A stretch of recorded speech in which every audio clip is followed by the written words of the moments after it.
เขาสิเนรคุณอย่างไรเขาเซ็นบ่แห่ให้เจ้าแหละพอตัวเจ้าตาใหญ่โพดที่บ่เขาเซ็นบ่แห่ให้เจ้าพอแห้งแล้วยังสิว่าเขาเนรคุณตู้เอ้ยแล้วยังบังคับให้เขาขายชาติยังบังคับเขาเอาดินให้ชาติอื่นอีกมันบ่มีจักเทื่อกรรมการนั่นน่ะเขาบ่เฮ็ดจักเทื่อแบบนี้น่ะย้อนอยากเอาใจโปรตีนเพื่อสิเดี่ยวเรื่องแห่หายากเพื่อสิเดี่ยวเรื่องผลประโยชน์เพื่อให้ลูกเคยตัวเองไต่เต้าขึ้นเป็นผู้ใหญ่สำคัญและเพื่อสิให้ชาติอเมริกากับชาติรัสเซียนี่เฟรนลี่กันเข้ากว่าเก่าเจ้าคิดให้มันงามแต่รัสเซียเขาบ่ได้เฟรนลี่กับเจ้าใดเขาบ่ได้เฟรนลี่กับอเมริกาใดรัสเซียใดยามใดเขาก็เป็นปรปักษ์อยู่แล้วเขาโฆษณาส่วนเสือไปฟังอยู่เมืองลาวเด้อเขาโฆษณาส่วนเสือนี่นะพวกลาวแดงพวกเด็กน้อยลาวแดงนี่นะโฆษณาส่วนเสือนี่กินฮอดขี้รัสเซียเรียกฮอดตีนรัสเซียเด็กน้อยลาวแดงข้าพเจ้าไปเบิ่งคอมเมนต์แต่ละอันนี่นะเพิ่นเข้าไปด่าทีวีไทยที่เว้าเรื่องข่าวจริงก็ไปด่าเขาแล้วเพิ่นก็พากันออกข่าวหนุนตั้งแต่นั่นแหละนาโต้บ่มีหยังขี้ไล่อเมริกาบ่มีหยังพวกตะวันตกบ่มีหยังได้พวกลาวได้นี่ได้อันนี้เด็กน้อยลาวได้นี่ได้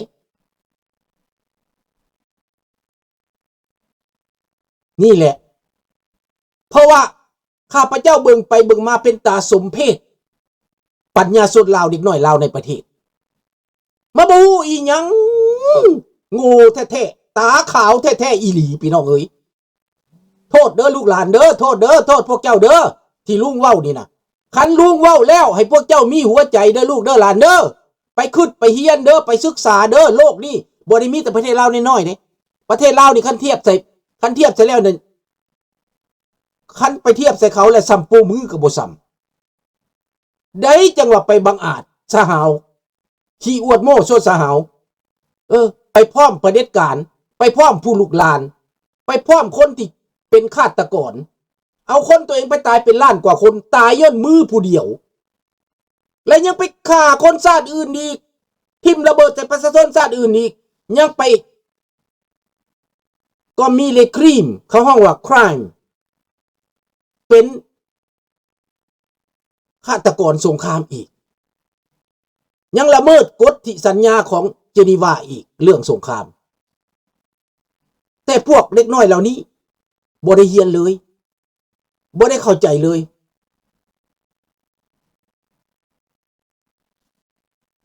นั่นแหละดังนั้นเซเลนสกี้ในตอนนี้ได้ท่ากว่าหลังจากเจรจากันมื้อหนึ่งพี่น้องเป็นมื้อแล้วแหละ24ข้อจาก28ข้อเหลือ24ข้อแล้วก็ตกลงกันได้แล้วแต่ยังจะไปเฮ็ดต่อไปอีกยังจะไปเจรจายังไปคลีนต่อไปอีกนี่เป็นสัญญาที่เป็นหลักเป็นตอนที่ยูเครนรับได้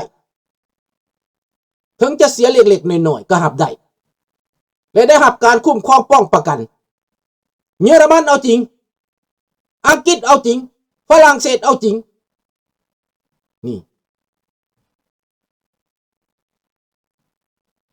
นี่แหละพี่น้องสุดท้ายพี่น้องความกดดันตกไปที่ปูตินตอนนี้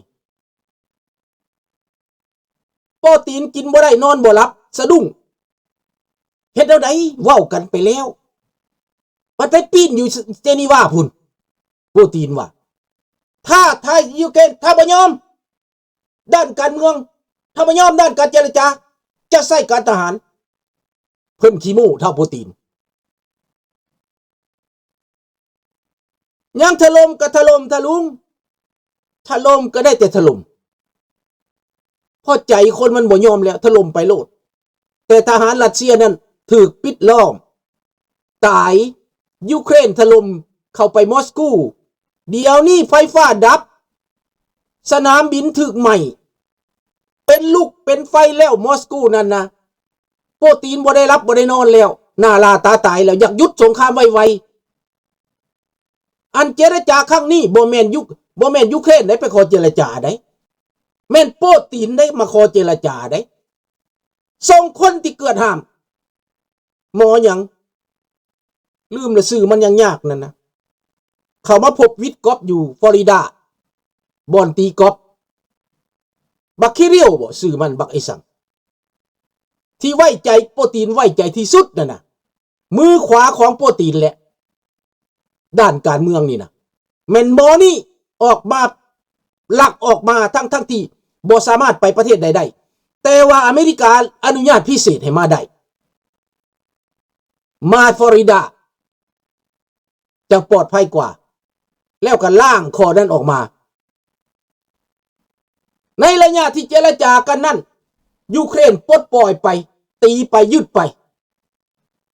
อาวุธได้มาจากเยอรมัน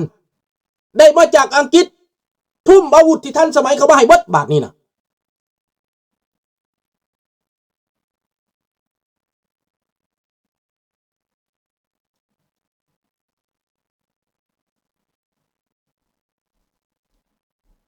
ลุงสุนทรามาทงแจงลุงทุ่มพัดไปบุญทรแบบมิดอยู่แคนาดาทางเดียวกันบ่เกี่ยวกันเด้อใครอยากไปทางใดก็ไปใครอยากคิดได้ก็คิดบ่เกี่ยวกันเด้อคันเข้าใจก็เข้าใจบ่เข้าใจก็บ่เป็นหยังลุงบ่ได้ไปบิดเบือนผู้ใดเด้ออันทีเด้อทุ่มเราหมักน้ำมันบุญทรก็ไปน้ำบุญทรบ่ได้ว่าหยังบุญทรมันก็ต่อสู้เรื่องสิทธิมนุษย์อย่างเดียวแต่การเมืองก่อนสิมีสิทธิมนุษย์มันต้องมีประชาธิปไตยก่อนลุงเว้านะบ่แม่นว่าแต่สิทธิมนุษย์ลาวแดงบ่ย่านเจ้าดอกมันตัวเบิดบื้อลุงก็เป็นสิทธิมนุษย์อยู่เด้อเว้าให้เข้าใจเด้อลุงก็บ่ได้ต้านสิทธิมนุษย์หากแต่ว่าเจ้าสิไปเว้าแต่สิทธิมนุษย์นี่เจดีว่าน่ะเบิดมือก็บ่ได้ดอกเขาบ่เอานำเจ้าให้เข้าใจจังซั่นลุงจึงต่อสู้ทางการเมืองดังนั้นมันคัดกันอยู่บนว่าเจ้าบ่ได้เอาการเมืองเจ้าอยากให้แล้วลาวแดงมันอยู่และเจ้าอยากให้ลาวแดงปฏิบัติสิทธิมนุษย์ลาวแดงมันเป็นโจรมันสิปฏิบัติสิทธิมนุษย์นั่นเด้ลุงอยากได้ประชาธิปไตยลุงอยากได้เสรีภาพลุงอยากให้มีหลายพรรคการเมืองบ่แม่นอยากให้ลาวแดงมันอยู่และมีสิทธิมนุษย์คันลูกสิตอบให้มันแจ้งซะไปนางบุญทรอยากฟอกขาวลาวแดงคันลาวแดงยอมรับเงื่อนไขของนางบุญทรแล้วก็แปลว่าฟอกขาวชอบธรรมต่อโลกระบอบชอบธรรมนางบุญทรอยากฟอกขาวให้ลาวแดงไปเสนอให้ลาวแดงรับเงื่อนไขนางบุญทรแล้วก็ไปฟอกขาวอยากซักฟอกเป็นสบู่ล้างให้เข้าใจแล้วบ่ลุงฮู้จักเงื่อนไขอันนี้บ่กินลุงบ่ได้ดอกเด้อเรื่องนี้นะกินลุงบ่ได้นางบุญทรเปรียบเหมือนอยากเอาเป็นสบู่ปองแฟบเป็นแฟบล่างลาวแดงเอาเงื่อนไขของนางบุญทรไปให้ลาวแดงหลับเสนอคือกันนางวาลีเวชพงษ์เสนอแหละเสนอนั่นเสนอนี่แหละเดียวกันนั่นแหละและพวกเจ้าว่าเอาแฟบไปล่างแล้วนะล่างคนเปื้อนล่างคนฆาตกรนะล่างปานใดก็บ่ขาวดอกเด้อนั่นลุงนี่บ่แม่นแนวนั้นลุงนี่มันเปลี่ยนแปลงระบบการปกครองเป็นประชาธิปไตยแล้วจังเว้าเรื่องสิทธิมนุษย์ลุงบ่ได้แก้ไม้ทางปลายอันนั้นแก้ไม้ทางปลายลุงจังบ่ไปนำนางบุญทรบ่แม่นมา she's not my leadership แล้วก็บ่สามารถ compare กับลุงได้เด้อคนละไม้คนละสั้นคนละเซิงเข้าใจแล้วบ่บาดนี้อย่าเว้าอีกตื่มเด้อบาดนี้เด้อดังนั้นผู้ใดมักทางใดนะไปโลดลุงบ่ได้ห้ามแล้วลุงไปนำไปก่อผิดอีกเนาะ no จะไปโลดให้เข้าใจโลดเด้อบัดนี้ลูกหลานเด้ออย่าบ่ต้องเอามาคิดอีกแก่ไม่ทั้งปลายลุงจะบอกเด็ดขาดเจ้าสิมีสิทธิมนุษย์ก่อนมีประชาธิปไตยเป็นไปบ่ได้ it's not compatible เข้าใจแล้วบ่เนาะแม่นแล้วบ่บาดนี้เข้าใจแล้วดังนั้นนางบุญทรแล้วอยากเว้าเรื่องสิทธิมนุษย์ก็แล้วเว้าไปเป็น EONG ซื่อๆ NGO ซื่อๆลุงนี่อยู่กับรัฐบาลแคนาดาเขาเซ็นมาให้ลุงเรื่องสิทธิมนุษย์นะ แต่มันก็บ่ได้เพราะลาวแดงมันบ่ปฏิบัติเขาบอกว่าเจ้าต้องเปลี่ยนระบบการปกครองก่อนจังมีสิทธิมนุษย์ได้ถ้าบ่แก้ไม้ทางปลายจักเทื่อแม่นผู้ใดสิไปแก้ไม้ทางปลายเจ้าสิเอาสิทธิมนุษย์มาเว้ากับลาวแดงมันเป็นไปบ่ได้เจ้าสิเอากฎหมายมาเว้ากับโจรบ่ได้เจ้าต้องมีอำนาจจับโจรแล้วเอาขึ้นกฎหมายเอาขึ้นฟ้องเข้าใจแล้วหรือยังเจ้าต้องมีอำนาจก่อนเจ้าต้องเปลี่ยนระบบก่อนจังจับโจรผู้ที่มันผิดคู่มือนี่โจรมันรู้ว่าผิดแต่ไผจับมันกฎหมายก็เป็นมันออกกฎหมายเองหลักการมันออกเองดอนวิกบ่เป็นหยังเว้ากันอยู่เด้อเว้ากันอยู่อันนี้น่ะบ่ได้มีหยัง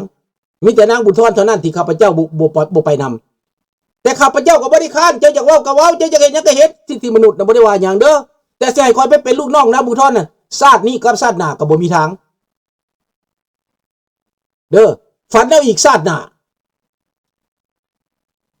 นางลูกปฏิวัตินี่สิให้คอยไปเป็นลูกน้องมันน่ะเอ้ยยากพวกเจ้าเข้าใจแล้วบ่บัดนี้ฮู้หยังคักแล้วบ่เคลียร์แล้วบ่แจ้งแล้วบ่คำตอบนี่นะพวกเจ้าบ่ต้องวนวายนำเรื่องนี้อีกเทรดเดินหน้าต่อสู้คนล้มระบอบการปกครองเรื่องสิทธิมนุษย์จังแต่งตั้งกรรมการของเขาแก้ไม้ทั้งปลายมันสิไปฮอดใส่จักเทื่ออันนั้นก็ให้เขาเจ้าเฮ็ดไปเกี่ยวข้องกันหยังทหารกล้าเขาเจ้าก็นุ่งเครื่องปาล่าออกโซ่ในอเมริกาก็ให้เขาเฮ็ดไปก็บ่ได้ว่าหยังอีกอันนั้นก็ได้มันจริงอย่างเขาจะไปว่าอย่างเจ้าเสือเขาเจ้าก็ไปน้ำเขา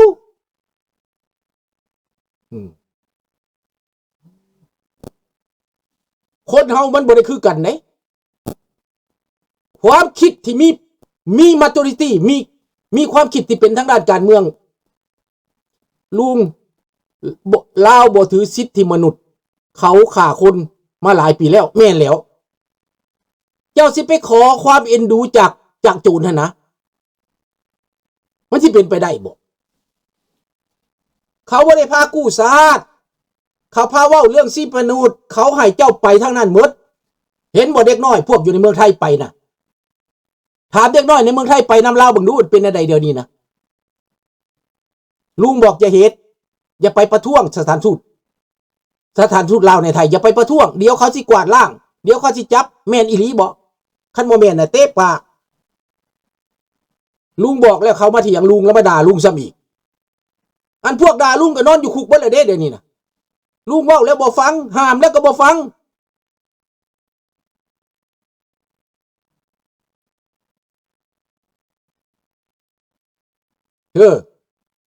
คนมันบ่ฮู้จักนะเขาฮ้องว่าอย่าแก้ไม่ทางปลายก็อย่าแก้ก็แก้แหละมันสิว่าหยังมันบ่จักอันนี้เฮาเอามาคั่นซื่อๆเด้อเว้าต่อไปบัดนี้เว้าเรื่องให้กระจ่างแจ้งซะให้เคลียร์ซะเว้าอย่าให้เว้าหลายเถื่อมาเว้าเรื่องการเจรจากันอยู่ใน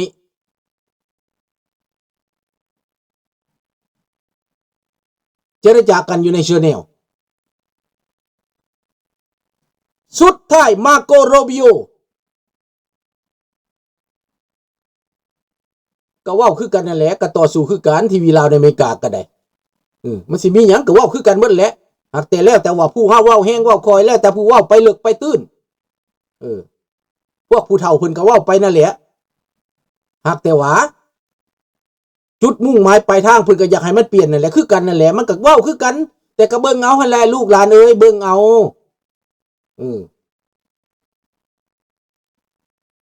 เบิ่งการกระทำเบิ่งการประพฤติเบิ่งทุกอย่างว่าสิไว้ใจ